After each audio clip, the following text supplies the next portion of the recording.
रास्ता पलटिछि मरण जनता। ब्रह्मपुर महानगर निगम अधीन 35 नंबर वार्ड रे रास्तार अवस्था पूरा शोचनीय। यह रास्ता मेडिकल कॉलेज दे सहरर विभिन्न रास्ता को संजोग करुछि।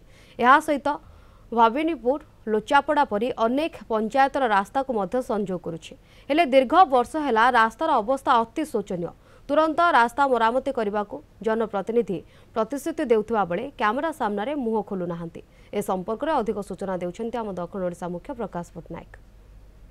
रास्तार ठाए ठाए खाल खमा जना पड़ूना ये माटी रास्ता ना पिचु रास्ता ना कंक्रीट रास्ता। ये कौन सी अख्यात पल्लीर दृश्य नुह बरं ब्रह्मपुर सहरर एक प्रमुख स्थानर दृश्य। दक्षिण ओडिशार प्राणकेन्द्र बोलाउथुबा एमकेसीजी मेडिकल कॉलेज को जोड़ी होउथुबा एही होची सेही रास्तार दृश्य।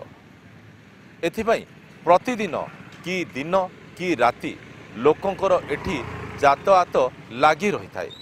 तेबे काहार भी दृष्टि पड़ुना यही खालखमा रास्तार प्रति। मास कि मास नुह वर्ष वर्ष धरी यही रास्तार अवस्था